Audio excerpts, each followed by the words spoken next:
Assignment 12 is going to require you to submit a visual demonstration of what these storyboards are. So why not get started and try some tools today?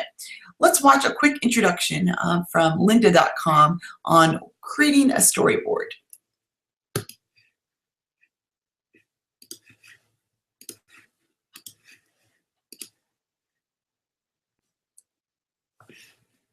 Once you've decided on a theme for your presentation, you've got everything ready to go, now it's time to actually start assembling the presentation into its own structure. And for this, we create a storyboard. And that's what we're going to be talking about in this movie, how to create a storyboard.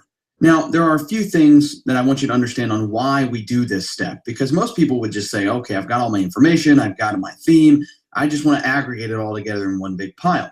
Well, we do this so that we can visualize the structure of the presentation. By developing a storyboard, you can actually move pieces around and change things without doing any damage to the presentation itself. It's sort of like visualizing before you attack. It also allows you to determine the storyline for the presentation, setting the beginning, middle, and end point. And as we know, telling a story during a presentation is very important for keeping the audience's attention, no matter what the subject matter. It also allows you to visually map out the slides. As I said, you can actually say you do every different slide on a separate sheet of paper, or you have different templates that you use that are magnetic on a whiteboard or something like that. You can actually just move things around, changing the structure visually, making it easier to just touch the information rather than having to visualize it in your head. This helps get it out in the open where you or someone else can help to actually craft and construct this idea. I want you to think of storyboards as a sketch pad. This is where all of your ideas just sort of flow out of your mind and they hit the wall. And on that wall, you take everything that's stuck to it and then you just sort of rearrange it until it makes sense. That's what storyboards are all about. You just take whatever the idea is. For the intro slide, for instance, okay, I want my name here, my picture here, etc. And then you just kind of sort of work through that process and get everything mapped out exactly where you want it. It should also be noted that there is no right or wrong way to do this. Everyone's going to have their own way. I have a way that works for me. You should find a way that works for you and make it so. Now, I also want you to understand that you should be using just basic tools for this storyboard. You don't need to go into Photoshop or Illustrator or anything like that. Although you could absolutely do it in a program like that, but it sort of defeats the purpose. In this case, we're talking about whiteboards, notebook paper, even tablet drawing apps if you have an iPad or something like that. And of course, the tried and true method of just sketching stuff out on napkins. Keeping things basic makes it easier for you to focus on the ideas coming out of. So that gives you an idea on storyboards, and I'll post a full video for you to see in the notes in the instructor's corner.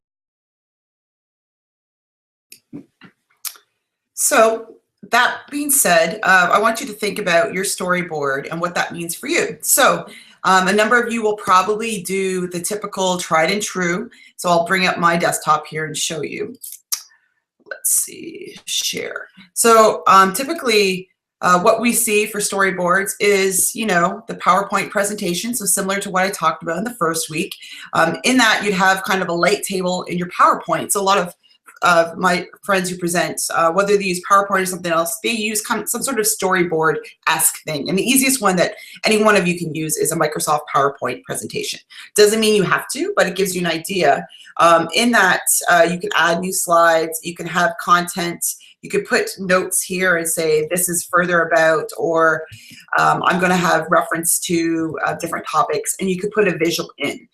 For assignment number 12 that's down the road, you will have to submit 2 storyboards. I've said presentations as PowerPoint, but it doesn't have to be. It could be like this light table with notes. That's probably one of the easiest ones to do. But I'll show you a couple other examples. So you may also decide that you're going to go ahead and do a Prezi. So Prezi.com is free. An untitled Prezi might look like this. So in that, I really want you to do over here is compile your information. I want you to generate ideas. I want you to get ideas out there. So your storyboard of your presentation will be your main topic, your title, if it's open education resources, and then details that kind of help you flow. And you can see that directional arrows and ideas that have been presented there. So this is just one example. So that's Prezi.com. Some of you might map out and build a concept map or a mind map. This is mindmeister.com. I'll drop in the links to this after I post the video.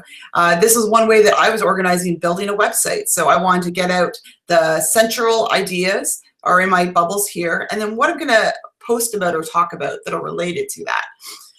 Finally, some of you, not myself, might go to Pinterest and actually create a storyboard of ideas on that. So I want you to think about, there's lots of different tools that you can use for mind mapping, and I'll put out some other examples for what you might want to do. I want to see some sketching for that right now, because I think when you get to assignment number 12, when you have to have a storyboard, typically many of you will probably do a Prezi or a PowerPoint like this.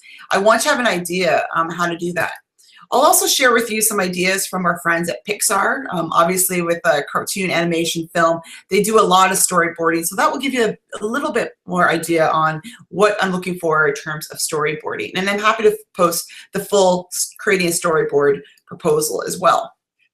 So that being said, other things you should think about, let's just clear this out. So some other things you should think about in terms of storyboarding for both presentations. I want you to think about the resources you might need. Maybe you'll have some links to references that you've looked up. This requires a lot of planning, and I want you to think about this now before we get to preparing your media, preparing your outline, as well as your presentation. You will be required for your illustrated lecture to have a visual presentation. For your technical demonstration, your storyboard is going to serve out as your planning. So that being said, let me remind you, because a few of you are going to update what you're going to be presenting and sharing with me today. So remember, the illustrated is a method of instruction where a trainer or presenter provides information. So there's very little interaction. Typically, it's an audio visual material. So you want to share an idea that's a big picture. It's primarily cognitive and effective. This is typically a talk. The illustrated lecture does an informational talk for both large and small groups. You're going to have at least 3 or more in your final presentation because you need to have a small section of it to have discussion and question answer. So there needs to be a presenter learning interaction towards the end that kind of breaks down the concepts of your talk. For the technical demonstration, you will need to think about how to perform something. So remember, the technical demonstration, this presentation is a step-by-step guide that you show your audience how do you manipulate and how to do something. So the domain is psychomotor. This provides learners with more of that how-to guide of to complete a procedure or to perform a specific skill. This demonstration method is for applying knowledge in a concrete situation. So I do want you to make it specific and small because you only have 8 to 10 minutes to present and create this. Some of you might record actual physical demonstrations or how to and cut this up in post-production. There is not a requirement for an audience because I want this to be high quality, and you may or may not need an audience, but you may need some help recording that. So think about this. This should focus on your audience online. So who will come to your video on YouTube and see what you're going to tell them about and how to perform that skill. So think about those DIY or how-to videos you've looked up. That's exactly what I want, and to break it up. Many of you in your presentation timelines have said to me that's for assignment for when you're going to present and actually record it. Keep in mind, after you've seen some of these examples here, the final video presentations are actually due April 14th and April 21st. So you will not be recording and presenting the day that you're going to submit. You should at least give yourself a couple weeks before. I suggest 1 to 2 weeks minimum in advance, because these deadlines will give yourself enough time to record, re-record, upload, which takes a while to render and upload to YouTube, edit and adjust your final project in post-production. It does take a while. So we're going to get to what that looks like in a little bit. I will continue to post things in instructor corners on how to, like storyboarding your presentation. However, I do want you to rely on your peers. When you ask questions or send me an email and I don't respond, a number of you have realized, hey, I can ask others in the class. They're also working on these problems or looking to plan the presentation. I also strongly recommend that you talk to each other in the peer-to-peer help forum for getting together as a group, because I want you to be most successful. A few reminders just for this week. Resubmission is due tonight at 11:59 p.m. to the assignment Dropbox 1, and that's only for assignment 1. This assignment number 1 is your contract, so this will be the same topic, description, and title you use throughout the entire semester. You will not be able to change after this Friday, so I'm going to hold you to your illustrated lecture as well as your technical demonstration presentation. Remember, this is just a resubmission, not a regrade. Anything that you resubmit, I'm just looking to get you on track to start your presentation right. The class assignments that you have put up for 3, 4, and 5 are being graded. 3 and 4, your intended audience is what I'm supposed to hear about. So who is your target audience? The dates and times, some of you may need to structure that so it's a bit earlier, and plan for at least an hour, because you do need to record and shoot that video, as well as if you need to re-record. And locations, so you've already talked about locations. In assignment 9, you're going to look at facilities a bit more and do a walkthrough of both locations for where you do your presentations. This will vary for each.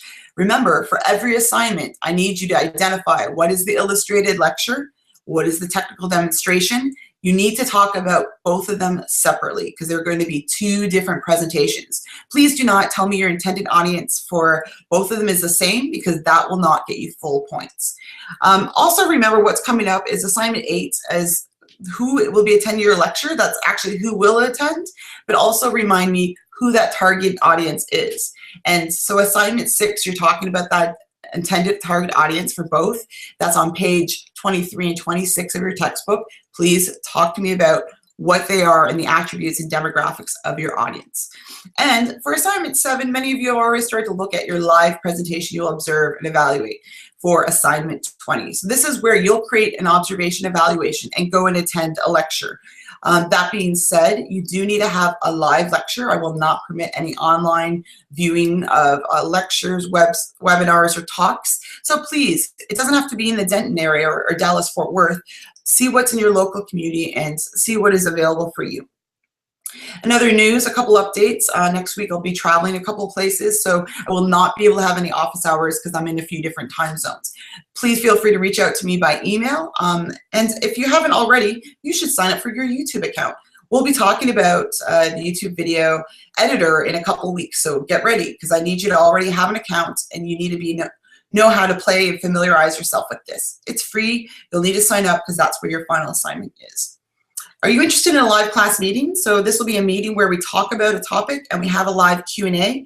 I've offered this in a previous semester and some students have been interested. If so, please fill out and vote that doodle poll link. I'll post this in the notes for you to sign up and let me know what night, day, or part of the week is best for you. And this will probably be the second half of February. We're going to have a meeting with the group. Remember to save the date. We have some guest lectures coming up. This is supplemental to your learning. We'll have one on the 19th, the 25th, and the 31st from 7 to 8 p.m. These presenters are really skilled at technical demonstrations and how-tos, how to facilitate conversations, and creating effective presentation slides and visuals. You will want to look ahead to requirements for your assignment 18 and 19, the final presentations, but feel free to go into the other modules to see what's ahead and how you can start planning some of those requirements early. Thanks again for tuning in. I want you to feel free to shoot me a message or an email if you have questions. And I look forward to seeing how your stories and your presentations start laying out as you do concept mapping.